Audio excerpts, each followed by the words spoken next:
Steadily it rises. Hey, it's ODB, the Lincoln Addict, and I want to do a preview of this 65 Lincoln Continental Convertible that is going to be going up for auction New Orleans 2023, which is in about a month from the time of this recording. If we go up to auctions in New Orleans, you'll see here it's an inaugural event. So the first time it's happening, September 28th through the 30th. What we could do is we can go to Docket and go to the collector car preview. We could type in, of course, Lincoln or Lincoln Continental. You have to hit search, and then it's going to pare this down. Now, I did a preview of this custom 65 Lincoln Continental Convertible.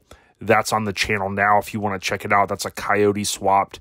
However, this one, of course, caught my eye, and I know that people are often looking for these cars, so I wanted to do a preview to bring some awareness to the fact that this car is going up for sale.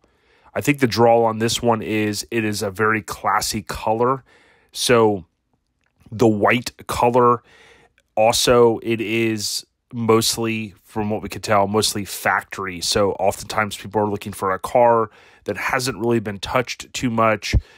If you're not into air suspension or, resto modding and things like that, certainly you would want a car, something to this effect that's more stock, right?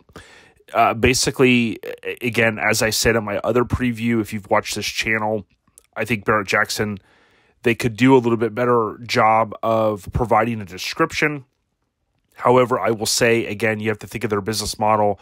A lot of times their customers are looking to purchase there, right? They're going to be there bidding. However, in the online world we live in, I'm surprised that they haven't expanded this.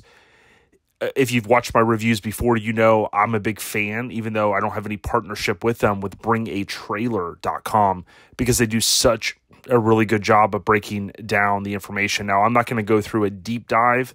Certainly, you've got the VIN information here. We know that the number 5 in the front indicates a 6.5, so it's a 5 model year, meaning 1965, if you will. But if we look at here, basically, they give you the basic information, which I continue to do, about 3,356 convertibles produced for that model year.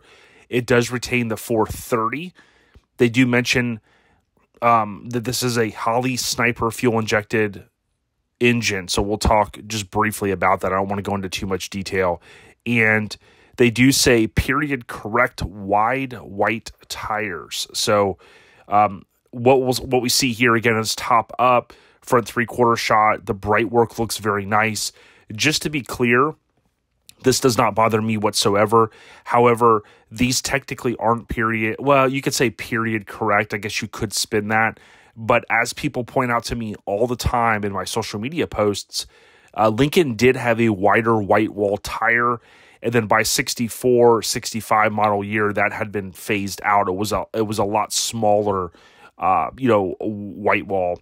Now, again, that is just something I want to point out because people point it out to me all the time. It does look like, it's kind of hard to see there, it does look like it has the door guards. The door guards, although people often talk about a dealer option, dealer add-on, they were a Ford part. So it's kind of funny. I was never really a fan of these, but I have them on my 65. I think they're on here. We'll have to look at a few more photos to see if we could tell, but I believe they're there. The dealers may have, of course, put those on, but it was a Ford part number. So again, you've got the top up. We can see here at least the window is open, so that's good. The 4 windows are down. We can see this home looks like a beautiful home. So I always like to kind of look at the environment as well.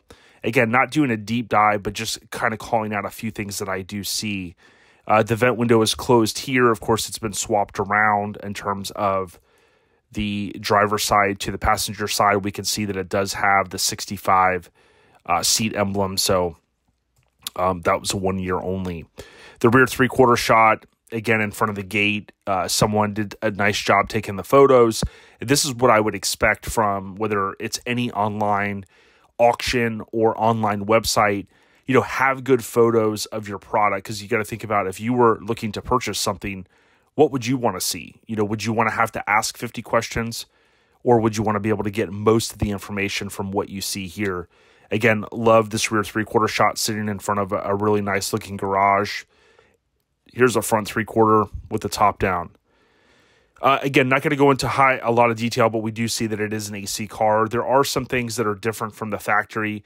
I'm only going to point out here that with the air cleaner and the setup that they ran, running one of those sniper type setups allows for you to basically kind of add a fuel injection type scenario to your classic car.